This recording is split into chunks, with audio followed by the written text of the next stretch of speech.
Welcome in, Dark Hearts. Today, talking nerdy with us, we have Brian Dobson, who is one of my favorite voice actors, going back to the Inuyasha days. Welcome in. Oh my gosh, I'm flattered. Thank you. Glad to be here. That's so awesome. Getting started right off the bat with voice acting. This might be a little vague, but we always start easy. What is your favorite thing about doing the voice acting work? I don't have to dress up into anything specific when I go to work. I show my pajamas if I wanted to. Kidding. It's just this world of creativity, having the chance to also get a character and produce that character. I love it. I mean, that creative aspect of it it's fantastic and addictive. What's your favorite character type to play, or what do you find most interesting to dig into voice-wise? Well, I've definitely been, I would say, more typecast into the bad guys because of having a deeper voice. It's fun to kind of jump the fence and go into the land of evil and just go crazy with maniacal and whatever else comes into it. So they are amazing. So I don't mind it, although I'm not only doing, evil characters. I've got quite a few of the goodies on there, but I find that's kind of more so the direction that a lot of the time with casting, they keep me in mind for that kind of role. What is something or a character in particular that you took something from that just stayed with you, good or bad? Oh my gosh. Ben Grimm, that was a character that I grew up with. I bought all the comics, graphic novels, you name it. I was all over that Fantastic Four scene. And when that edition finally came across my plate, I was just like, what? Are you kidding me? I was very excited. And there was a lot that I could relate with Ben. He was this guy that had been kind of plagued with this thing, being an orange rock man. And he had to deal with the world in an aspect that was different than any other character in that show because he was so, hit and struck with this condition that he was in and trying to get out of. And he maintained a level of compassion, along with his crew and whatnot, and still being under this whole thing. So it's amazing because it kind of gives you those parallels in life as how things can go. And although as tragic as he was such an important part of that group. And it was just, it was a great story. I really enjoyed it. Absolutely. What are some of the top things you would like the fans to take away from your voice acting from the characters you voice acted? It's just nice when if they're walking away and they're giving me a thumbs up and there's a smile on their face from what that performance is, then to me, that's mission accomplished. I love doing these conventions, for instance. You come here and getting a little kudos or a pat on the back goes a long way after some of the blood, sweat, and tears you put into these characters. Some of them are quite vocally frapping. So it's nice when you get a little bit of accolades and a little bit of hey, you're in the right direction. It's a feel good. Awesome. Totally. Working cons, what is your favorite type of fan to come up to the table? Oh, that's a really good question.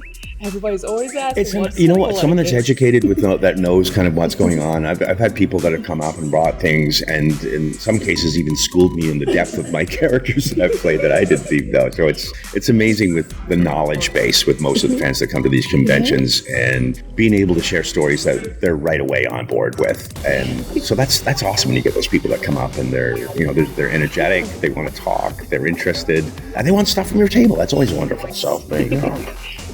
Gotta get the signed photo. When else are you gonna get the opportunity? This is it, right? It's, I'm here for a limited time, so. Well, there's a big difference between buying it online and getting it signed and sent to you versus actually... Very much. The live experience, it's nice. And I know some folks, they do that. They can't get out of the cons, and that's fine. It's a great way to get those things signed, but having the one-on-one, you can't beat it, right? It's just, and you develop some relationships with these people too. You see them again, and I've had people that have followed me around at different tours that I've done. And, it's really heartwarming, really. It's just wow, this is amazing. There's a great camaraderie between fan and us, and I love it. Tell us about making your voice do the work of your entire body's acting as a voice actor. How do you mean? If you're acting on stage, you can gesture, you can glare. It's funny because I've worked in lots of, when we do pre-lay animation, that's when the full cast is in on board and we're doing it as a whole. And you see what methods some voice actors use. But it's funny, some guys stand there and dead still. Others need about a 3-foot proximity all around them because they're very method with their actions. And if they're throwing punches in the scene, they're literally doing it. I've seen mics go flying in some cases, or stands, for the scripts or whatever the case. Some people go very method. I'm pretty animated on mic. I go fairly large, especially with the larger characters. It's funny, I've seen footage before and it's like, I didn't know I did that when I would do voiceover. But you just kind of find yourself in a zone and you go for it, and before you know it, it's all over.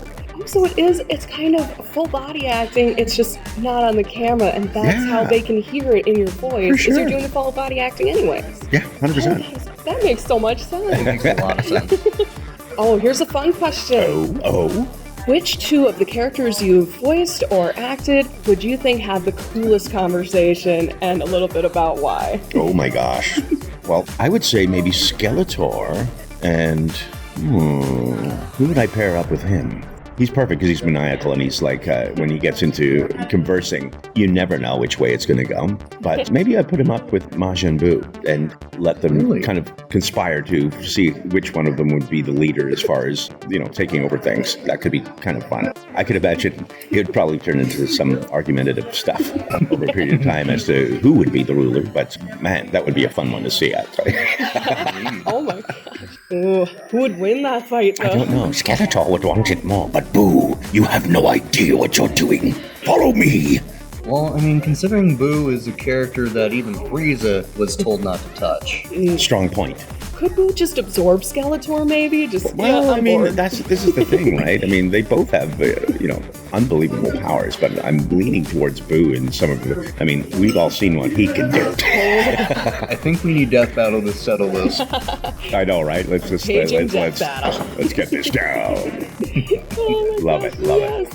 What are some of your nerdy hobbies and passions? Oh my gosh, I'm into all kinds of crazy stuff. I mean, first and foremost, I'm into music, and I've been a musician for a number of years. I'm a guitarist, and I've always been into string instruments. I'm always trying to learn new different ones between the mandolin or whatever else. But I've got like a music room down in my studio downstairs, so I've got this drum kit and everything in there, and it's like a great jam space. Outside of that, I'm a collector. I collect action figures, all kinds of stuff in different series. I'm into RC stuff, and I love mountain biking. I mean, outside of that, where I live in Vancouver, I head over to the North Shore, and it's some of the best downhill and cross-country riding you can have. So that's kind of my thing, I think. It's between all of those, keeps me. I also do a little bit of stop-motion animation stuff. So a lot of the figurines and stuff I buy, I specifically make sure that they're articulated in the way I need to, and do small films.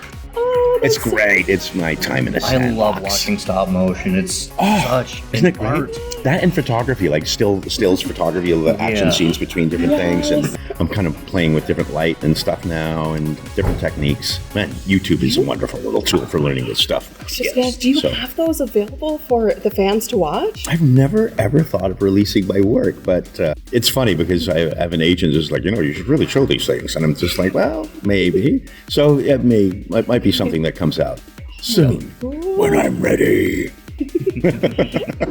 Heck yes. Well, this has been so wonderful. Thank you so much for talking. What a pleasure with us chatting today. with you both. Thank you so much. Yeah. Is there anything else you'd like to tell the fans? Well, hey, we're here at Crypticon right now, and we've just had a wonderful weekend. I cannot believe it is Sunday already. It's, as we say, you blink and it's gone. So last couple hours are winding down, and just thanks to everybody that came out and said hi, and some amazing people here in Minnesota. So I really want to say thanks, and looking forward for the next tour. I'm off to West Palm Beach, I should say. So UltraCon is next, and then Recon.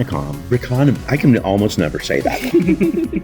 So those are the upcoming cons. Any upcoming projects your fans should keep an eye out for? Oh my gosh, yeah, there's stuff coming up. Lego Dreams series. I got some video games coming out. We just finished, and it's been released. The Sins of a Solar Empire has just come out. This is the second version that we put out. Long and anticipated. I think it's been 15 years since the first one that we did. So yeah, there's some other projects that I'm under the old NDA that I can't talk about, but it's nice to say that things are moving and there's new stuff coming out. So hang tight. Yeah, do you have socials or a website where we can get the announcement when they're out? Brian Dobson _VO will get you where you want to go, and I'm on the FB and everything else. I can be found across, TikTok, Instagram, you name it. All the socials are alive and well. So please, like and follow. It'd be awesome. We can't wait to see your next work.